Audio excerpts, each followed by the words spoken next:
Hello, welcome back to the Claret Blue podcast. My name is Dan Rowlands. I'm joined once again by John Townley for another feature podcast episode.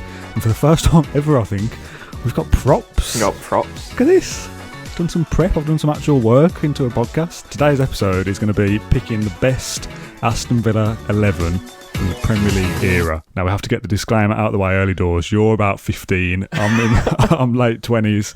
My first era is the Martin O'Neill era. Yours is probably that slightly later to be watching properly and understanding it. You know, I'm not talking about games as a kid. I would have seen people like Angel and people like that, but as a child, I'm talking about players we properly remember. So if we're talking extensively about Gabby Bonlahor, there'll be people going, what about Dean Saunders? What about Dalian Atkinson? So, to counteract that, every so often Matt Kendrick's going to pop up out of nowhere, and when we're struggling for content, his bald head will pop up on screen and he'll talk us through players from the 90s onwards where we're struggling a little bit for info. If you're watching this and disagree with anything, or you agree, the comment section is the place for debate. If you've got an 11, write it down below and we'll flick through them, because there'll probably be some that are better than ours. We've got these props in front of us, like I said. We've even got a second camera angle, which the behind the scenes shot, we'll have to get something of that. It's an iPhone taped to the ceiling, so RIP your phone if it falls off. So let's put these in some kind of proper order, and then we'll go through position by position. So we've got goalkeepers, fullbacks, central defenders, midfielders, creative players and strikers here in front of us. People will have various opinions about whether the players in this 28 should even be in there. Before we get into the 11 we pick, people will be saying, what about this player, what about that? Again, comment section is a place for that. So let's swipe these out of the way. So we've got 3 goalkeepers here in front of us for selection. And I'm hoping this will be, for our second camera, okay. So we've got Emi Martinez, Mark Bosnich and Brad Friedel. Friedel was, again, first keeper I proper remember as being he's the number one. Bosnich before my time, but obviously cup winner with us. Most people watching this will probably regard him as our best goalkeeper ever. Martinez, currently goalkeeper, been here since 2020, voted the best goalkeeper in the world, World Cup winner, approaching clean sheet records, etc, etc. If you had to pick one of these 3, slide them forward. I'm going with Emi Martinez, and that's potentially biased because, again, the age. But I think I would have gone with Bosnich if Martinez hadn't sort of like won the World Cup or something like that. It's nothing to do with Villa. But I just think in years to come, or actually no, I'll take it back and say years previously, if you told us, or if you told Villa fans, oh, by the way, you're going to have a World Cup winning goalkeeper. He wasn't just a World Cup winning goalkeeper. Like if Argentina had Sergio Romero in goal, and it was like, well, you are a World Cup winner, but really, Martinez has won the Copa America. I know again this isn't Villa, but it's the goalkeeper. He's done that since coming to Villa and improved exactly. as a player. Yeah, he's won the Copa America, saving penalties, keeping clean sheets. Won the World Cup, doing the same thing. The best player or one of the best players ever. It's either him or Maradona. Lionel Messi literally says he's like one of the best keepers in the world. So I think it's very difficult for me not to say Martinez, basically. And for Villa, obviously, he's done very well too.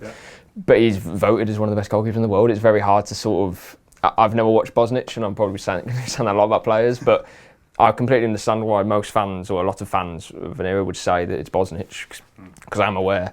But I just think everything that Martinez has done. I know it's only been a few years, but can't really cause an argument for the others because of what Martinez has done. Yeah, I think everything you said is fair. Out of these 3, Bosnich is the only one to win silverware with us. For some people, that will elevate him to he's achieved something with Villa, so that puts him in a certain status. For me, I'd say Martinez is in my side as well. I know Matt's pick is Bosnich, so this is our first kind of interlude from the Matt Kendrick klaxon or whatever we're going to put in here of him saying, oh lad, you're waffling, let me jump in here. He'll pick Bosnich, so let's go over to Matt and then get some thoughts on Mark Bosnich from him. Yeah, he's the one. He's the kind of guy who epitomises the, you don't have to be mad to be a goalkeeper, but it helps kind of thing. He was just a real kind of crazy, mad Aussie youngster when he arrived. Arguably Aston Villa's greatest, the greatest goalkeeper of Villa's Premier League era. He was just so agile, so brave. He got a knack of saving penalties. He carried himself with that kind of Australian swagger as well. In terms of best Premier League 11, I'd have him just about edging out the current man, just on the basis that he's been able to sustain it over several years at Aston Villa. A trophy winner to boot, and at a time where Villa were competing regularly in the way that we hope they start to do again. Thanks for that, Matt, but that's irrelevant. I'm going to get rid of both of these. Martinez is my pick for goalkeeper, and we might have to adjust the second camera for this at some point, but we'll put Martinez up there in goal. Now, this is probably where we're going to have our first back and forth debate here. Fullbacks. Now, as we were going through the prints of these, you were going, who's he? So that's not You didn't have to do that to me. it's not the greatest start. I tell you, I printed out this one. I was like, I need to put the names on the back or something. Spread them out then. So these are right backs and left backs. Now, when we were talking about how we're going to pick this, first of all, we said what formation. I've gone with like a 4-4-2, 4-4-1 kind of vibe. Yeah, Four at the back at least. We did say, to be fair, like when we were planning it, we should probably do the same formation and whatnot, but it hasn't. It hasn't turned out like that. I think 4 at the back. You've gone 3 at the back, which disregards every player here. So we've got Gary Charles. We'll come to that in a bit. Gary Charles, Mark Delaney, Steve Staunton, Alan Wright, and Ashley Young, who, like you said, can play both sides. But I feel like Ashley Young's known for being a wide forward, so he shouldn't really be in this, but he might be in my team at left back, to be honest. It's difficult because I feel like you've also got a player in Olaf Melberg, who I think is probably a right back pick. He's a bit of a cheat option. But this is our team. It's not he didn't play right. If you wanted to, you could put Martin Larson in holding midfield and win headers, and you would probably get bottom half the table. But the premise is that this is a completely unique team. It doesn't have to be on. I agree, but I think you're right in saying 3 at the back in some aspects, because this team falls apart at full back for me because there's no kind of outstanding choice in either department. Yeah, I don't want to say falls like apart. Again, I'm not particularly aware of the eras. I haven't watched any of these players, so I'm probably not the best person to comment. However, I don't think I'm too negative to say. I don't think Villa have had particularly, at least a pairing. I think we've had some good left backs, but right backs particularly, I'm not sure we've ever really had a top right back that I would select. And when I was doing my team, I thought, well, if I put a right back in, then I can't have, I don't know, maybe an Ashley Young or a Grealish. It affected the team going forward. So I have my reasons for going 3 at the back, but the general point of right backs, I think it is difficult, and that's why Melberg, who is a centre back, really, is sort of coming in the conversation. Mark Delaney, typical lower league player, made good, arrived at Villa under John Gregory, signed from Cardiff, and brought that kind of spirit, competitive spirit and tenacity with him. Love the fact that he ended up becoming the son-in-law of Jim Walker, who tells a great story of when he knocked on his door to take his daughter out for the first time in a very sheepish way. Pardon the pun, that wasn't a Welsh-related thing. He'd be up there, he really would, because there's a real kind of dedicated long servant for the club and went on to play a big part in the academy as well. But he wouldn't quite get my vote as Villa's top Premier League right back. If I'm picking my team, we're going to have to be flexible with how we lay this out because it's going to chop and change. I would be having Melberg right back. It's going to be like a magic trick, isn't it? Yeah, we'll just have to edit around, won't we? I think I've gone Young left back. It's a bit of a cop-out because, like I said before, he's known for being a winger. That's where the best of his time Aston Villa came from. Prime Ashley Young, unplayable on his day for Villa, and in a time where Villa were good as well, getting top 6 finishes. To put him in at left back is shoehorning him a little bit, and people will be screaming out like Alan Wright, Steve Staunton, actual left backs who played there for Villa. See that. But I didn't watch them. It's before my time, so again, it's one for Kendrick to jump in on because he will have picked probably 3 of the players that we've not picked here. The left back one's an interesting one. Listen, I won't keep you in suspense. Steve Staunton gets it for me. As a fellow Southpaw, I do appreciate a cultured wand of a left foot, and he could caress the ball, he could smash the ball, and that was only what he could do going forwards. Defensively, there weren't too many people who got the better of him. Probably not the fastest fullback in the world, but he played at such a high level for Liverpool and for Aston Villa that he knew where he should be. He was excellent, so he'd be my vote. Narrowly edging out this little man who I've got a photograph of here, Alan Wright. He'd got the engine to get up and down the field to play that wing back role back at a time when it probably wasn't that fashionable. Probably defenders were expected to defend rather to bomb forward as well. His size was never really an issue. Fortunately, the managers that he played under tended to surround him with tall enough centre halves and fellow defenders that he wasn't caught out in the air too much. But a quality player who again might not make the first 11, but would certainly be on the substitutes bench and bubbling under. I'll just put mine forward straight away. So if we take these down, God. Martin Larsson's one of my first sort of memories of watching Aston Villa would be the ball coming out of the sky and him heading it like a volley. So he's in there. I was close to saying Ehiogu, but I'm going with Melberg again just because 232 appearances in the Premier League. I think he was probably quite underrated amongst... Have you just pulled that number out of your head, 232? I do research, mate. I'd say underrated amongst maybe other fans. I think for Villa he was rated, of course, but I think in terms of my formation, my silly formation that I'm going with, obviously that's a right back that can kind of play on the right hand side. So McGrath and Larson could play sort of either side there. Larson was left-footed, wasn't he?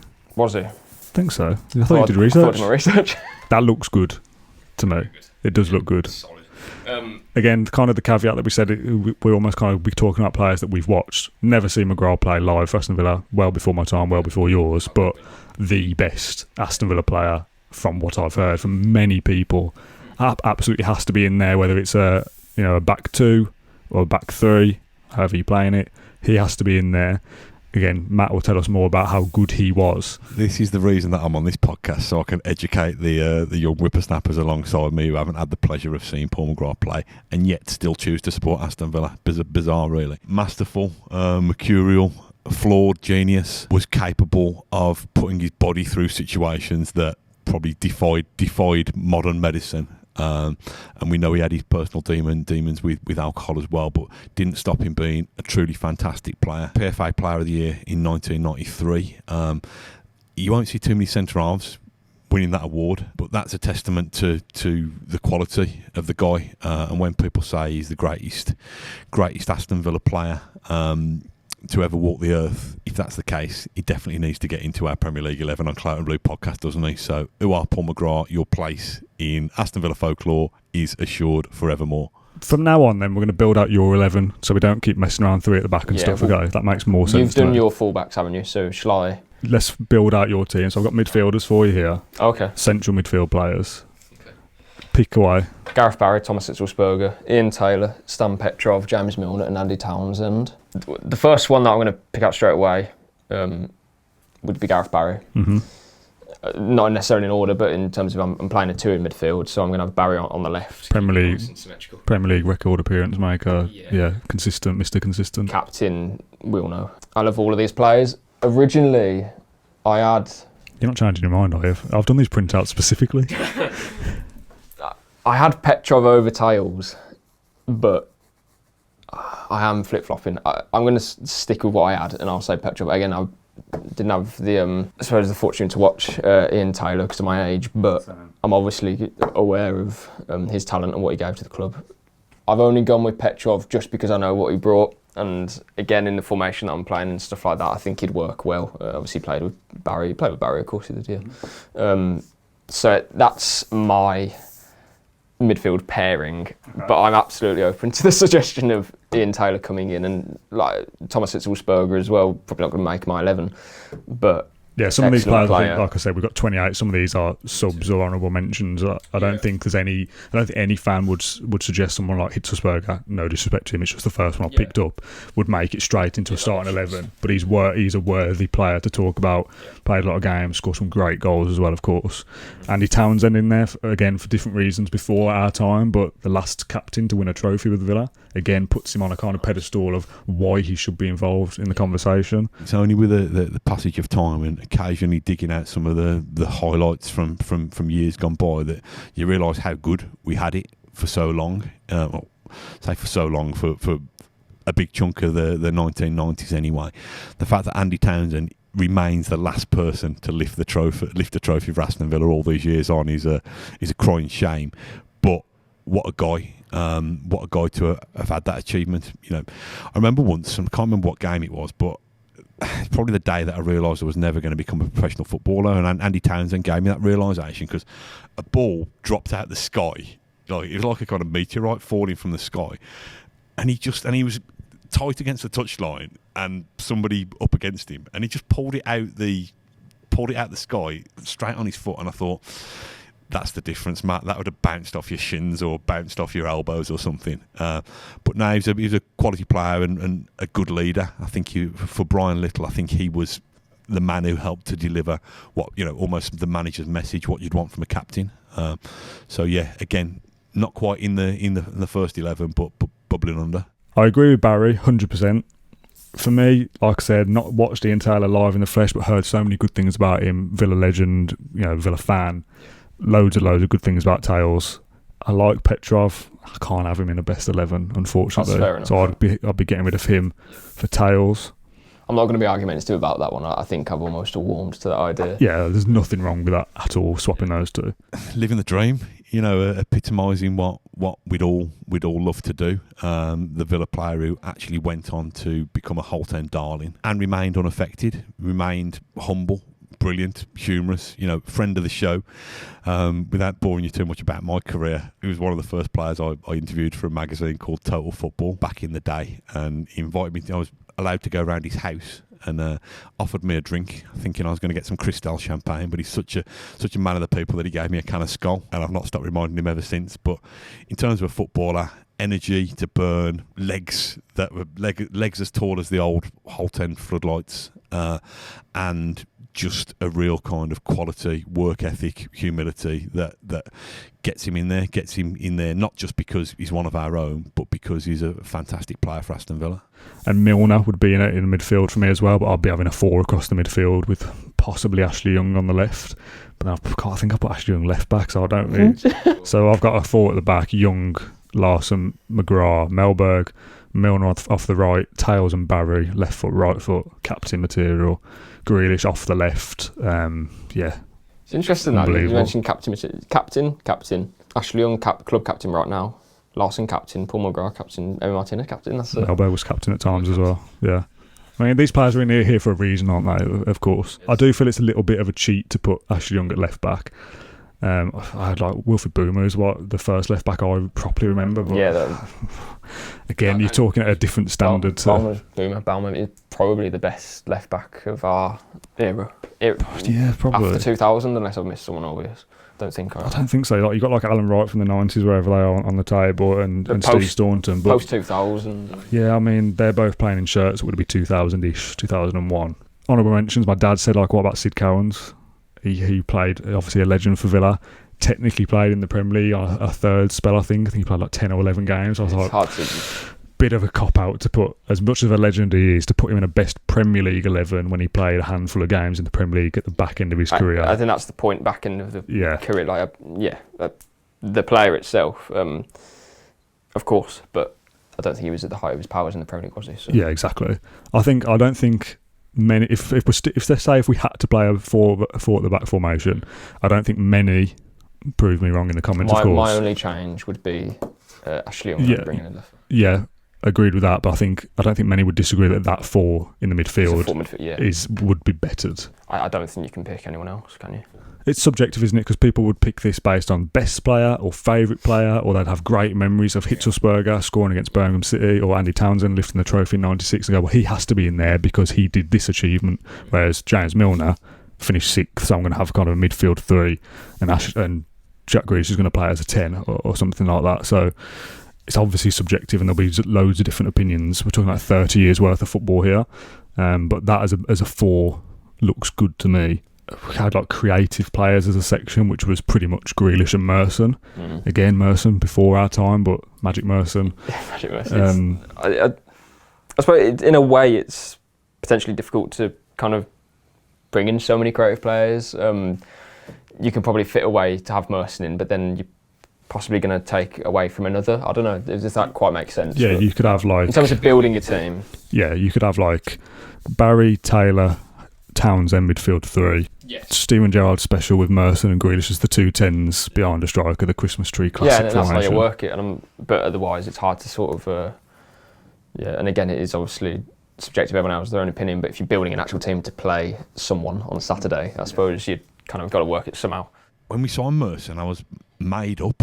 We almost like we'd signed a proper bona fide football superstar, albeit one with his own issues. Quality, just sheer quality. I've never seen, again, to me, what you want from your footballers and what you want from your heroes is them to be able to do something that you're not capable of. Now, most people who have ever pulled on a pair of football boots could do something that I'm not capable of, but the quality with the outside of that right boot, I think it's one of the hardest skills hardest skills to master, and he could just do it for fun.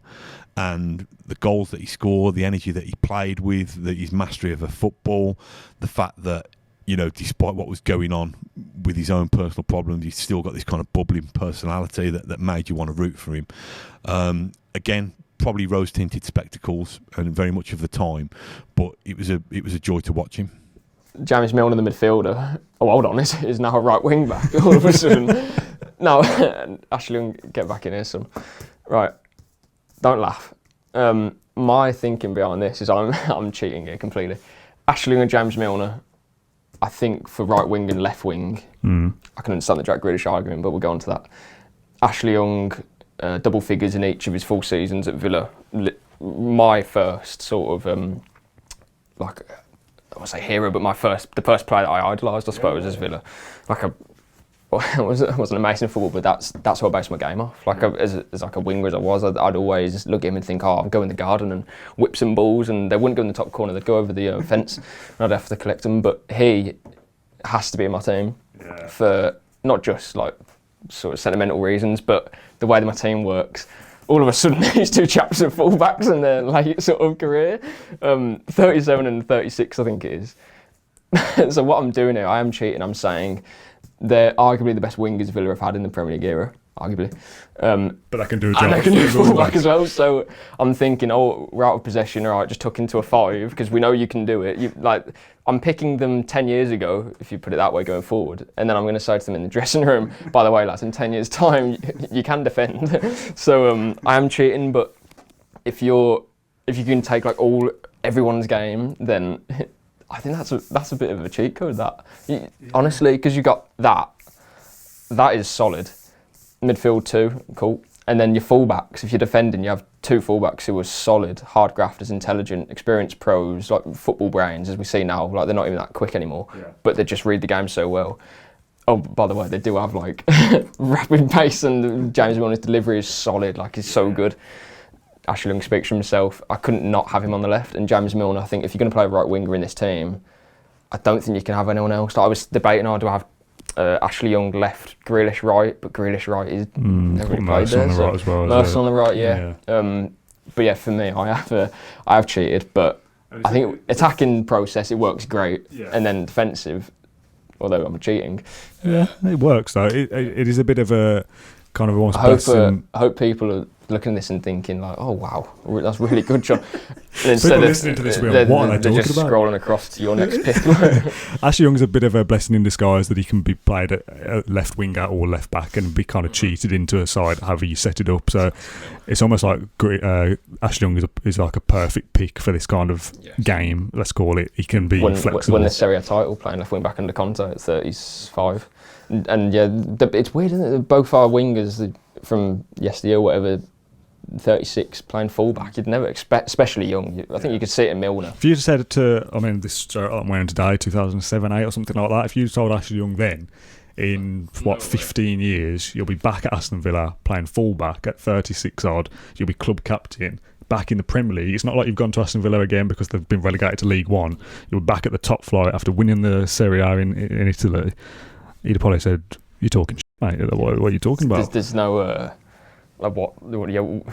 Like Matt is probably saying all the way through this. What are these two talking about with these picks? Clowns. But I like this. I know it looks weird, but I think I've stumbled on something quite. I like the outside of the box thinking. I appreciate it. Let's talk about strikers then. We've got a varied selection here in Dion Dublin, Dwight York, Gabby Bonlahor, Juan Pablo, Christian Benteke, and John Carew. We've got some pile that. 6 strikers here into what? We both playing 2 up front? Yeah. 2 up front, so we've got 2 to pick from. Now, when we were going through these, again, based on Twitter, Benteke and York were the outright popular choices, and I think they're probably the 2 that we've gone with, spoiler alert. When we were texting through different players and suggestions of who should I print out as options, I suddenly said, what about Gabby? Now, obviously, the back end of Gabby's career, probably... Again, whatever you think, you'll be picking these players based on favourite players or best players or what you thought of them as individuals or characters. Like somebody like Petrov, what he went through, you might think he deserves a place in there because of I like him as a person. what Gabby did at the back end of his career, I might go the other way and think, I don't want him anywhere near Premier League 11 because of the way he finished his career at Villa, that kind of the off the field stuff. Talking Premier League era, that's the top goal scorer for Aston Villa with 60 odd, 70 odd. Which, I mean, the fact that that's not been beaten in itself is sad in some aspects. I think, because we've had some good players. I think if Benteke to stay around another 3 or 4 years, he'd be up there with 80, 90 goals. So if you're talking best Premier League era ever, is Gabby not in there? Just the fact that he's scored the most goals? It's mad that we didn't. Well, I say we didn't think, a lot of people probably did, but we didn't consider it almost, which is bizarre. Dion Dublin scored 40 odd goals for us in the Premier League, which I kind of didn't realise he'd got that many, having not been around to watch him play. Karoun and Juan Pablo scored some great goals for us. I know we were going to do like a best goals ever kind of video at some point, and he had a couple of contenders for that. Karoun again is kind of my era, like when Villa were getting good under O'Neill. Karoun, Gabby, Ashley Young, that kind of trio. Can I put any of those into a best 11 if I'm playing 2 strikers? I don't think so. If we had to impose some kind of rule that you and me specifically have got to have seen them play, that rules out Dwight York, Dion Dublin and Juan Pablo just about properly, at least anyway. And then I'll be picking from these 3. I mean, those as a 3 might be a decent option. You can do that. But you'd probably be having Gabby and Benteke as players that played together as well. Premier League top goal scorer, a prime Benteke. I know what happened afterwards is kind of irrelevant in what we're talking about here, but prime Benteke, loved him. But Dwight York, for what he did and the goals he scored, I think that's the 2 that everyone will pick. I always say better to have loved than to have lost than never to have loved at all. And listen, he was probably vindicated in the end by the move that he made, because he went on to win lots of things with United very, very quickly. I just love that. I love the whole backstory of how he was found, how we spotted him on a tour of the Caribbean. And I mean, listen, he had to take his time to get going with Aston Villa, but once he did get going, he was a special player. I think I've said it before on podcasts that you'd pay your admission just to see him balance the ball on his head the length of the pitch before the game. So even if we did lose the game, which we wouldn't, because Dwight would invariably score the winner, it'd be worth going to see him anyway. Number 10, your playmaker, your centre forward rolled into one. He could score goals, he could create goals, he could do a breathtaking bit of skill. It was a joy to watch. And you know, I know people have gone off him because of how he went to United and he went to Blues and he applied for the Villa job 473 times and moaned because he hasn't got it. But Dwight York, to me, as the player in that era, definitely deserves his place in this 11 because he was a special player. To get above these 2, you've got to be something special. And I think if Villa, I don't want to say ever have a striker better than those 2, because I hope we do, but in the next, I don't know, 10, 20 years, they're going to be one heck of a player. Like, seriously, really good.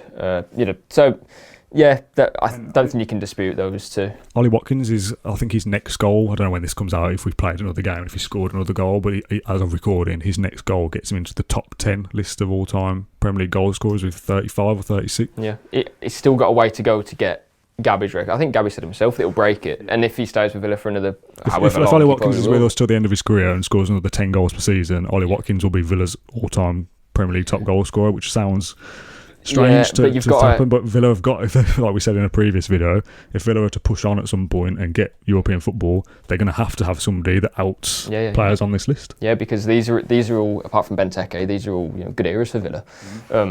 That probably speaks about how good Benteke was, though, for us. And I think it's, if Watkins gets the record, then I don't want to sort of downplay that at all, but that's an amazing achievement. But that would be over the course of, 7 seasons, maybe, potentially more, I don't know. These 2 guys would have broken the record in fewer time, I think. Yeah. So, kind of judge it on its own merit. But, yeah, those 2 strong. Imagine having that as a partnership, goodness me. Do you want to build out your 11 then one more time, and for the audio listeners who are probably thinking what the hell's going on, name each player and etc. I'll go from the top. So Martinez in goal, Olof Mellberg right centre half. God, I'm looking for Martin Larsson as my left centre half, who's left footed. Ashley Young's my left wing back.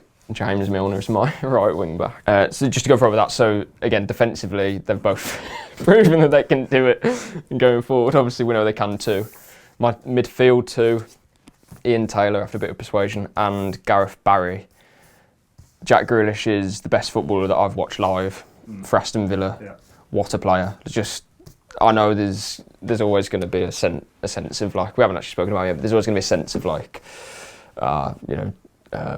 or whatever feelings fans may have, but it's just what a player. I'm more annoyed that we only got 1 season of Jack when we were half decent, really. because obviously he was debuting 2015 under Sherwood, I think. That was the 14-15 season. We were pretty bad. Then we'd get relegated the next year. 3 seasons in the Championship. So we had 1 season in the Championship. He was injured for a large part of that. Get promoted and obviously played well, but every single game that season was horribly tense, so you couldn't quite appreciate everything. It's almost crazy to think that we had 5-6 years of first team football out of Jack Grealish, and it's not 5 or 6 years now good under Unai Emery and pushing forward. And I don't want to. Could you imagine Jack on that little position behind the 2 strikers and that left role? Just dear. Yeah, it's okay, mate. Just top player, and again, fans have the feelings about it, but hopefully over time that will start to heal, and fans have every right to voice disappointment and stuff about how it happened and whatever. But ultimately, he's just top player, and I love him. He's my first proper hero. Like the memories and everything that he gave, like that goal at Blues. I don't think there's going to be many goals or anything like that will better that for me. I'll go as far as to say my lifetime. Like, hopefully, I can see us win a European Cup, stuff like that, and win an FA Cup, of course. But if you're in the top 10, I don't think anything will come out displace that, if you know what I mean. Because you can't. Like, boyhood fan Grealish at Blues gets assaulted on the pitch and comes back. It was the whole story of it was just. I know I do say it a lot, but yeah, that goal just epitomised everything, and that can never be taken away. You can't better that. If you had to pick, I can only allow you one. Prime Ashley Young or prime Jack Grealish. They play in the same position off the left or number 10 or whatever it is. Probably off the left because it makes more sense. I know you could say, well, I'm picking Ashley Young because he can play left back or whatever. If you've got to pick a left wing kind of creative slot further forward, prime Young or prime Grealish, who are you going for? It's like literally so difficult. My favourite players. I'd say Jack just because I think it's more of a team. I don't want to say team player because Ashley Young got like 20 assists in a season, but more of a team player in the sense that if you give him the ball, there's so much space out there for other players, and we know how good he was at doing that, and he drives with the ball. You can play him in different positions as well if needed. So he's more sort of versatile. I think Ashley Young was, again, amazing player for different reasons, and again, quite unique. Not many players had that skill and end product and still don't. Like Anthony from Man United's like 90 million, and he can do a couple of spins and stuff, but doesn't score. And what would Ashley Young be worth these days? A young English. Well, he was worth 20 million back when the prices weren't that crazy. So I know, like Sir Alex Ferguson wants you. You're how old was he? Like youngish for an English player, left winger, rapid, can play both sides, can go in and out, scores goals, gets assists. You can't really get any better than that. It would surely be the same as Grealish. I'll put mine together then. Let's wipe yours away. Whoosh, transition. So we didn't plan we didn't compare teams before or anything, so it's by pure coincidence, in fact, that we've got the 11 same players, but mine's in a different system. So I've got, obviously, Martinez in goal, Larsson left centre-back, partnered by Paul McGrath. I've cheated a little bit by putting Olaf Melberg at right back, but like you said, it's a fluid system, they can push into a back three. Different era. And the concept of cheating, I've got Ashley Young at left back, as we've just talked about. Prime Ashley Young, known at Aston Villa as a winger, should be further forward, but can do a job here. Midfield, Gareth Barry, captain in this side for me as well. Ian Taylor, also somebody that I didn't watch, but again has to be in there. Aston Villa legend. James Milner in there off the right hand side, but again can push for central. Played very well central midfield as well. Once he was pushed inside, sure. Almost elevated his game to another level. Grealish on the left. I mean, Grealish and Young overlapping. Imagine that. Grealish creates space. Prime Ashley Young when he goes forward, overlapping. Lovely stuff. Dwight York in there. Again, similar reasons to you've said. Leaving in the way he did absolutely hurt John Gregory. I'm still thinking of the overlap of Ashley Young and Grealish. That is serious. Grealish creates space. Could you imagine, like, genuinely? Benteke, loved him. Absolutely loved him. I'm thinking about when I get my shirts back out of storage after I've moved, I'm thinking of getting one of them with Benteke on the back for the backdrop and stuff. Unreal player. Loved him so much. Imagine again, prime Benteke in a good Aston Villa side, not having to rely on his goals to stay up, his goals pushing Villa up to win trophies, and unbelievable. So hopefully that camera up there is still rolling, because this has been a nice layout to do it like this. Good fun to be able to pick these sides out again. There'll be so much disagreement in the comments, so do let us know your sides, your 11s, what you thought of ours as well. Don't rip us apart too much. We've tried our best to be kind of... You can if you want. I won't read the comments. Don't say that, because they won't comment then. We've tried to be inclusive, including players that we know have to be in there. McGrath, Taylor and York. The rest is probably very 2006 onwards biased, but that's the nature of us being the ages we are. It wouldn't be a very fun podcast if we spoke about players that we couldn't really speak about. Get involved in the comment section with your best 11s. We want to hear from you. Like I said, please go easy on us if we've missed anyone glaringly obvious. But yeah, I've enjoyed this kind of visual element of doing something a little bit different. We're going to do something like the best goals or the best assists, or like these little things about Villa that we can kind of do in this format where we'll have a debate and one stuff. that we want to do is like the moments that might have affected Villa's like like the sliding doors, yeah. butterfly effect moments. I think that'll be interesting because we'll just talk about stuff that you wouldn't talk about otherwise, and that no one might remember. But it'll be all hypothetical stuff like, what if Benteke never leaves for Liverpool? Or he's probably the top goal scorer in the Premier League now for us. What if Ross McCormack couldn't get over his gates or something? I don't know. Yes, that's it for this episode. John, thanks you very much for your involvement as always. We've had loads of content go out on Claret Blue over the last few weeks or so, and there's plenty more upcoming as well. So get involved in comment sections, leave a like on the video and subscribe to the YouTube channel. And thank you very much for watching. We'll see you again very, very soon.